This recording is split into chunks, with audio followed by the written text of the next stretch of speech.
when you convince people that an election was stolen, when you convince people that there are lizard people that drink babies' blood, I'm not even joking, that's actually what a lot of folks believe.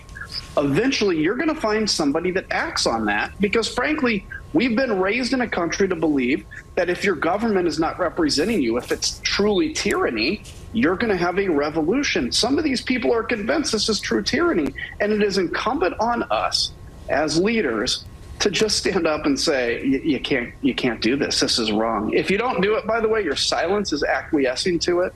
And I think every member of the media, right or left, needs to press every member of Congress and candidate until they answer this question, including Kevin McCarthy, who I think has yet to make a statement. Seriously, every single person needs to press their candidate, the one that you think is on your side, about, whether or not the election was really stolen. And if they say yes, they're lying to you. They're disrespecting you. They are literally living in a fantasy past that never happened. And if they won't condemn the violence against Paul Pelosi, how in the world do you think that they're anti-crime?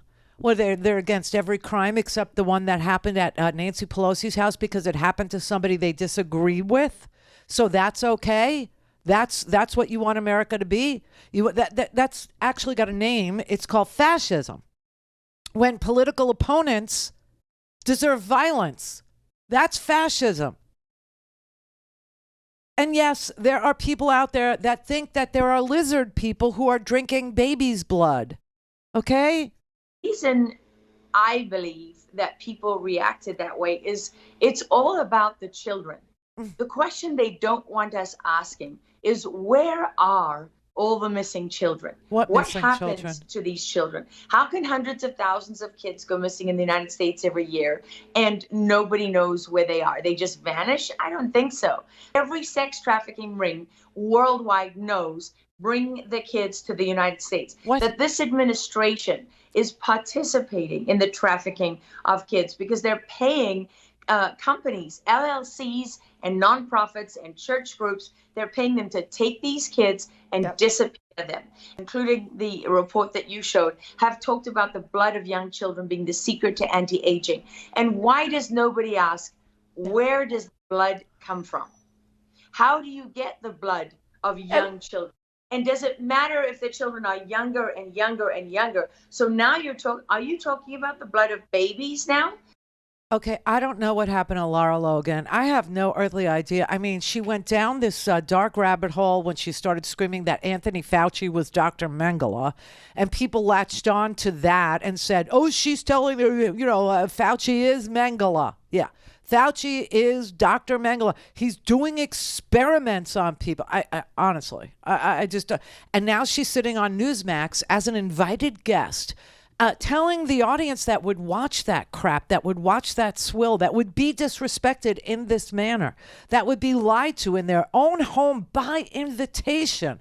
Literally turn on the TV and invite the liars in to lie to them about babies' blood being drunk by people who think it's an anti-aging thing. I don't even know who these people are, but that this is okay, that there's no rules in this country. There's no standards and practices.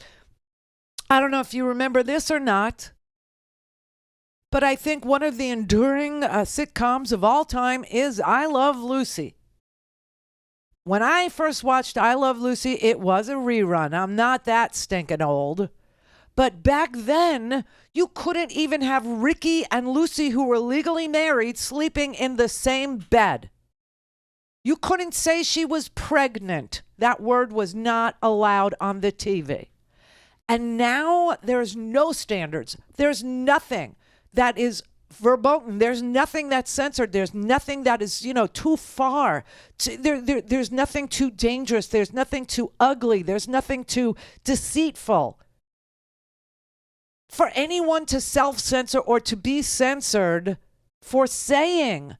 And it's actually causing violence in this country. They are literally turning political opponents into demons, into blood-drinking pedophile demons, Satan. Where do you think that's going to lead? If you believed that Satan was walking amongst us, if you believed that Nancy Pelosi or AOC or anybody was actually a demon,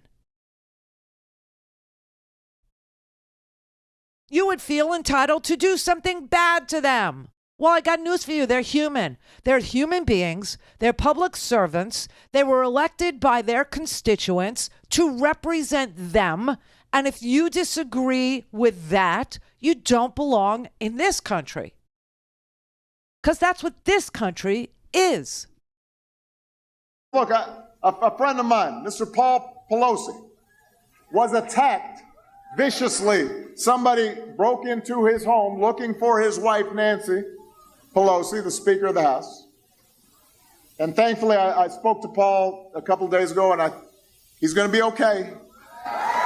But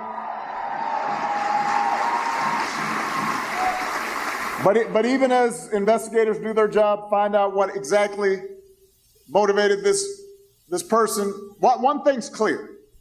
This increasing habit of demonizing political opponents creates a dangerous climate.